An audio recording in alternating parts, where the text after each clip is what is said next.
Madame, Monsieur, bonsoir et merci de préférer Eden TV pour vous informer. Dans l'actualité de ce soir, les meilleurs élèves de la commune d'Abomey-Calavi aux examens nationaux ont été récompensés ce matin au cours d'une cérémonie en présence du maire Angelo Arwandino. Vous suivrez l'événement dans cette édition. André Okunlola, nouvel ambassadeur du Bénin près la Russie, a été reçu en audience hier par le président de la Haute Autorité de l'Audiovisuel et de la Communication. Nous en parlerons dans ce journal. L'Allemagne s'apprête à tourner la page Angela Merkel. L'élection fédérale aura lieu ce dimanche 26 septembre avec un gouvernement allemand qui pourrait changer de visage. Bienvenue à toutes et à tous. Voilà pour le sommaire.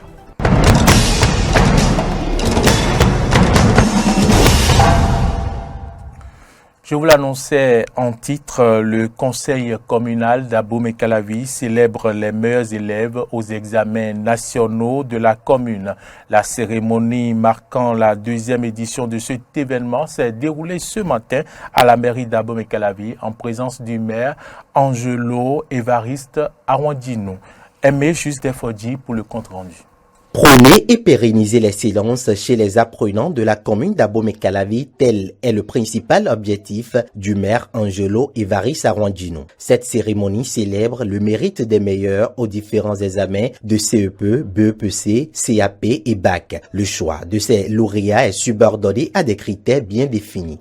Sont primés les 3 premiers de la commune d'Abomey-Calavi au CEP 2021, public et privé confondus. Ensuite, l'accent est mis sur le premier des établissements publics et le premier des établissements privés. Pour le BEPC, c'est la même chose. Pour le CAP, c'est la même chose. Pour le BAC, le premier d'Abomey-Calavi pour chaque série.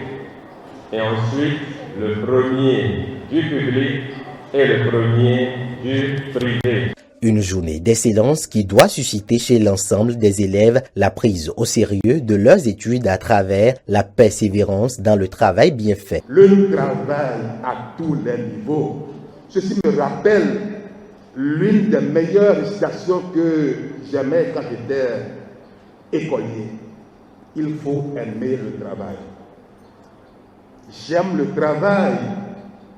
Et je travaillerai parce que le travail est un devoir pour tous. L'homme est né pour travailler comme l'oiseau pour voler. Si la terre n'était pas travaillée, elle ne produirait rien. De même, si mon intelligence n'était pas cultivée par le vide, elle resterait stérile.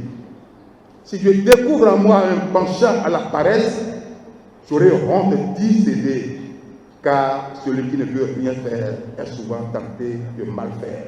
Tour à tour, les autorités à divers niveaux des 3 ordres d'enseignement ont félicité les lauréats et les ont exhortés à garder le cap. Au nom de tous les lauréats, Fréjus Josué Godémé, premier du Bénin au bac 2021, a exprimé toute leur gratitude. Nous sommes tous animés ici d'une joie immense pour cette promotion de l'excellence qui a été fait à notre égard. La palme de l'excellence a été également décernée aux différents éducateurs et enseignants de ces lauréats, ceci à travers la distinction de leurs différents établissements.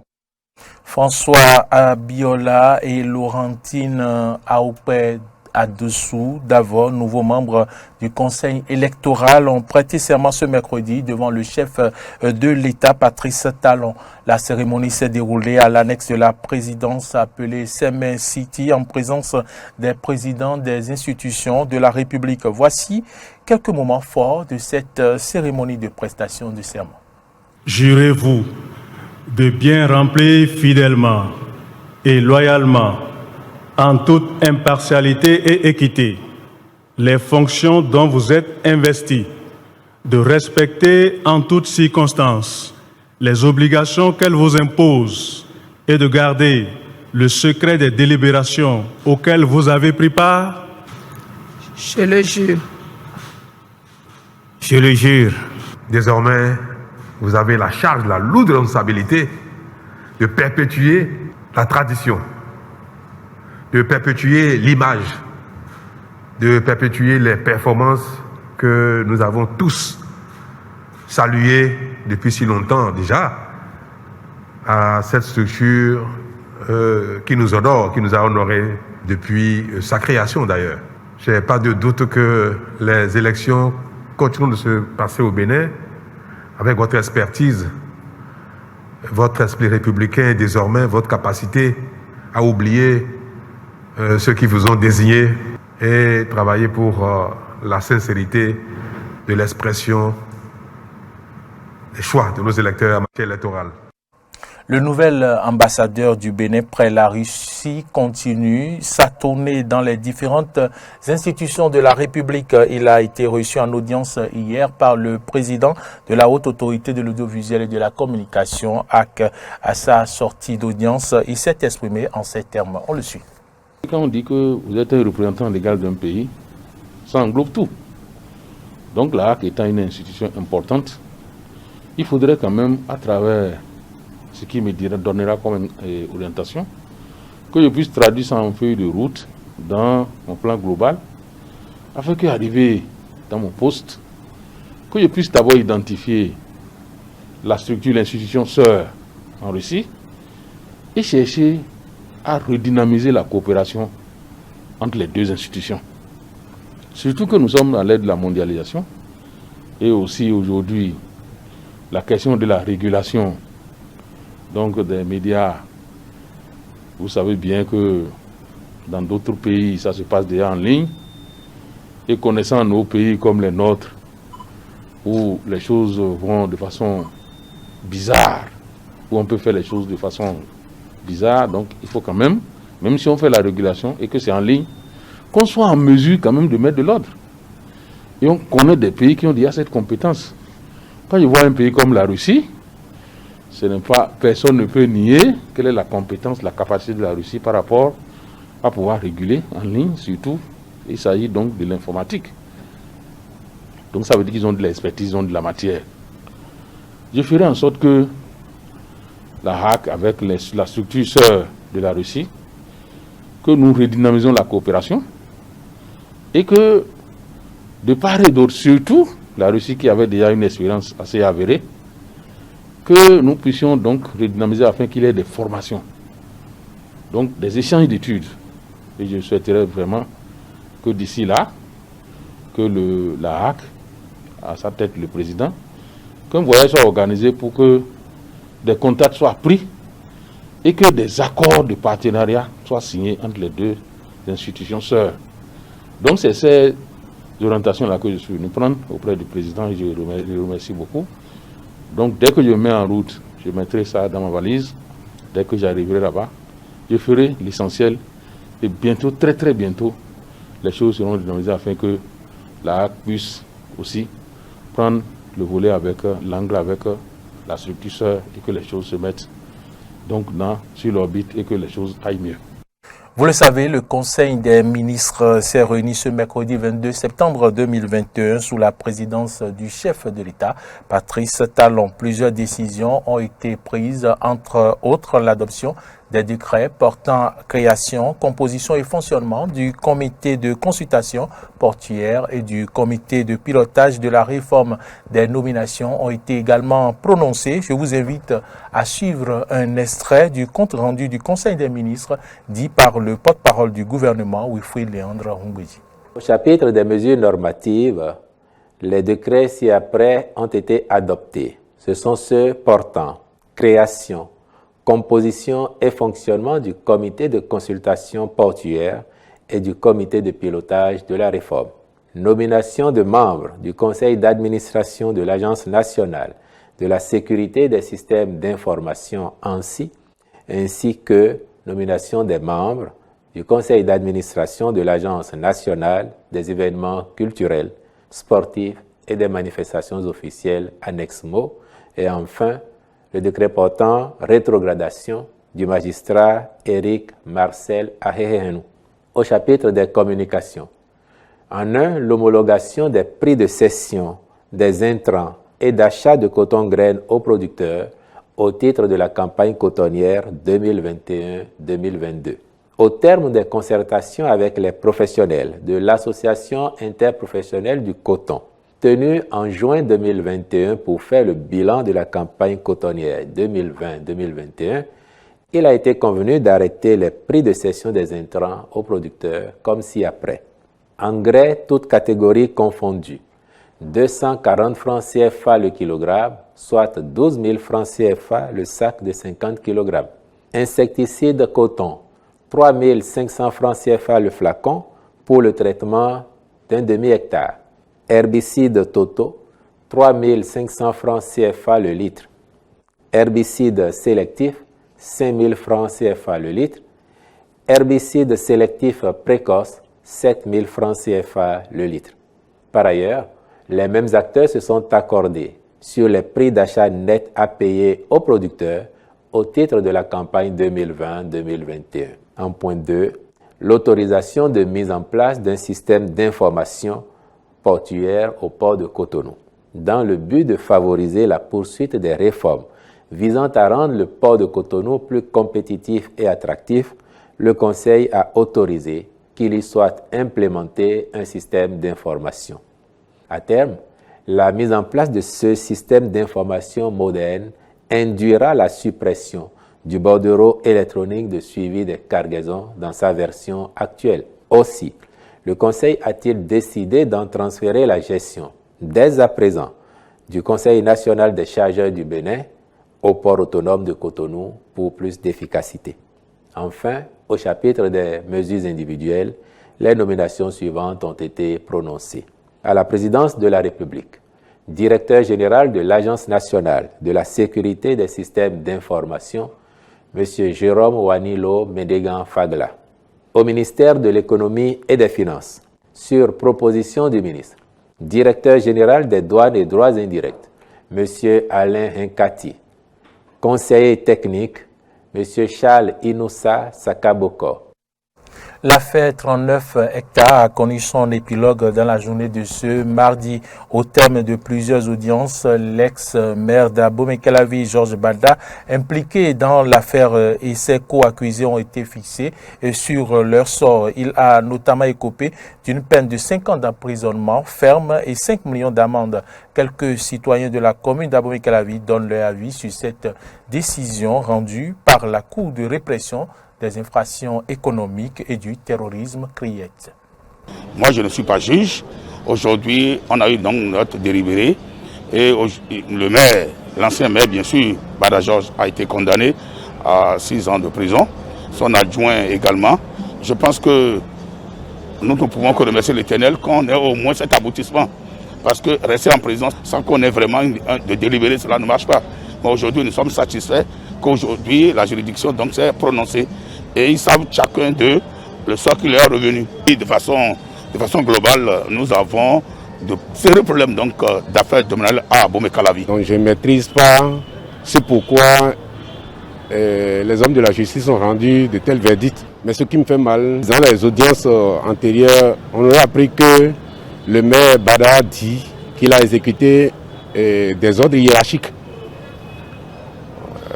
Donc je suis étonné que la hiérarchie soit tranquille pour que lui, il aille croupir en prison pendant 6 ans. C'est une bonne chose si les honorables députés de Porto-Novo arrivent à lever l'immunité pour qu'ils puissent répondre. Parce que dans les dernières déclarations, on a appris qu'il y a des conventions de vente qui l'incriminent directement. Il peut répondre, il est l'autorité, il était le ministre de la décentralisation, peut-être il maîtrise mieux. Depuis des lustres, la mafia foncière a été un véritable handicap au développement de la commune d'Abomey-Calavi et a causé aussi beaucoup de préjudices aux citoyens. Et c'est désolant de constater que c'est les autorités, ceux qu'on choisit pour nous diriger, c'est eux qui sont à la manœuvre. Et aujourd'hui, avec ce verdict, la justice nous donne l'assurance que, en tout cas, que tout finit par se savoir. Et que, peu importe la position que vous occupez aujourd'hui, que ce soit ministre, député, maire, c'est que lorsque vous avez eu à gérer des affaires publiques et que, à un certain moment, constate qu'il y a une certaine irrégularité, vous allez rendre gorge. Dans le cadre de la première session des négociations gouvernement syndicales ouvertes il y a quelques jours, les deux parties ont déjà eu deux journées d'échanges sur les 4 prévues. Au cours de ces échanges, plusieurs points ont été abordés. Anselme Amoussou, secrétaire général de la Confédération des syndicats autonomes du Bénin, CSA Bénin, nous parle ici des principales conclusions issues des travaux. Il est au micro de Clémence Tonoucoin.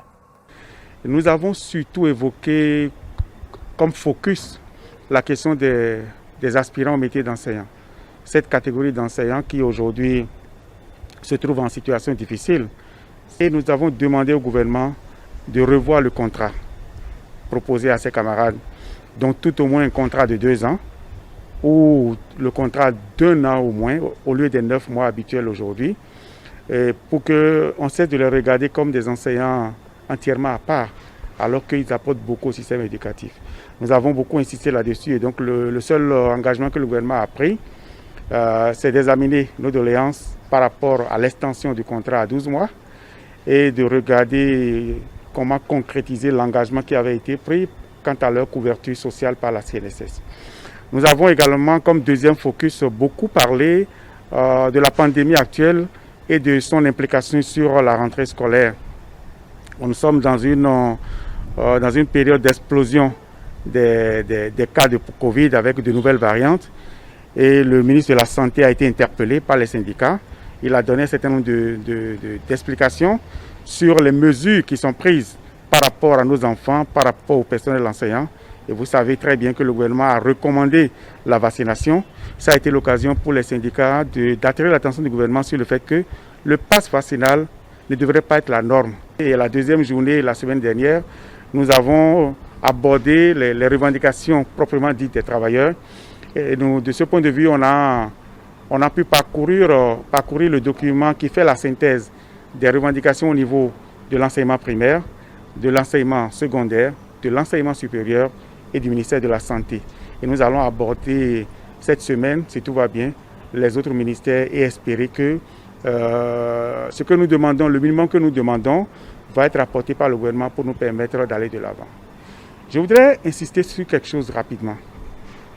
Je pense que nous devons sortir la grande commission de négociation de ce folklorisme qui consiste donc à faire l'énumération des revendications, à avoir des débats là-dessus, à avoir des positions tranchées la plupart du temps de la part des deux acteurs. Les syndicats sont là pour dire vous devez faire ci, vous devez faire ça. Le gouvernement dit je ne peux pas faire ou bien je vais réfléchir pour vous. Et finalement, on n'a pas souvent le retour qu'il faut, le retour positif qu'il faut. Après 6 jours de crise, Emmanuel Macron et Joe Biden se sont parlé dans un communiqué conjoint. L'Élysée et la Maison-Blanche affirment vouloir restaurer la confiance. Suivez. La tempête diplomatique semble s'éloigner. Ce mercredi, Emmanuel Macron et Joe Biden ont entrepris de tourner la page de la crise des sous-marins. Près d'une semaine après l'annonce du revirement australien, les deux chefs d'État se sont parlé au téléphone à la demande du président américain. Le ton de la conversation était amical. Le président espère que c'est un pas vers le retour à la normale d'une relation longue, importante et durable que les États-Unis ont avec la France. La conversation a duré environ 30 minutes. Comme nous l'avons noté dans le compte-rendu, elle a été longue, mais au cours de la conversation, le président a réaffirmé l'importance stratégique de l'engagement français et européen dans la région Indo-Pacifique. Engagement sur lequel nous sommes impatients de continuer à travailler en collaboration avec eux.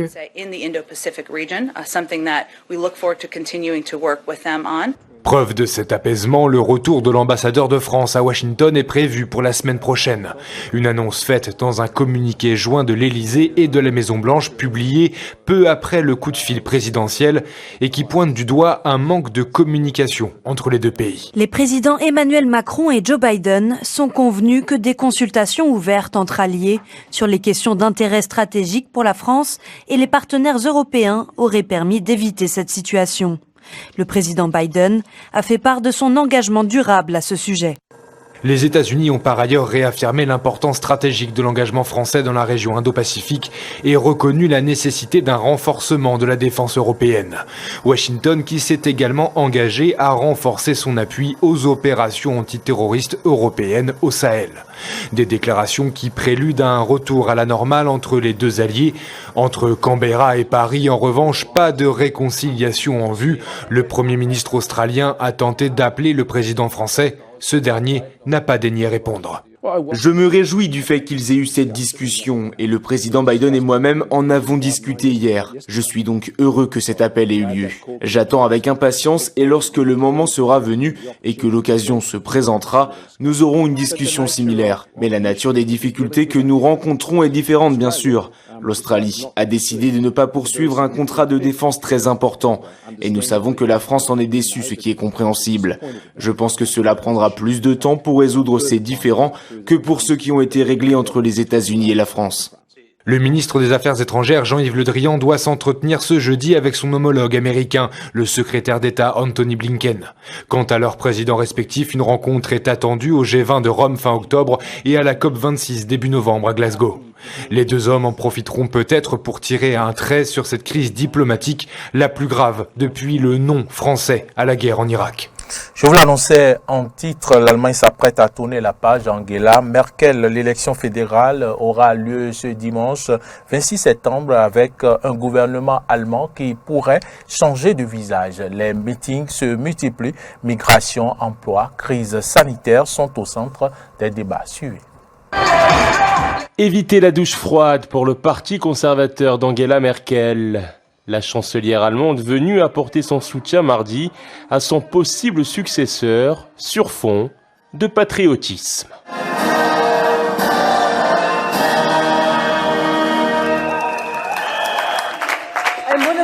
En tant que chancelière allemande, Armin Laschet poursuivrait le cap d'attirer de nouveaux emplois ici et de rendre l'emploi possible.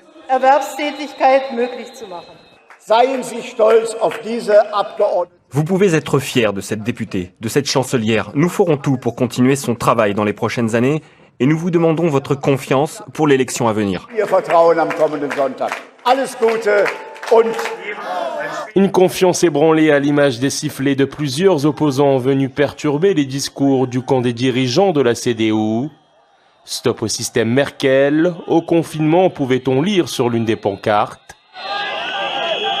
Resté au pouvoir près de 16 ans, le parti conservateur critiqué pour sa gestion de la crise sanitaire ne fait plus soulever les foules. Et selon les derniers sondages, la CDU arriverait en deuxième position derrière les sociaux-démocrates du SPD.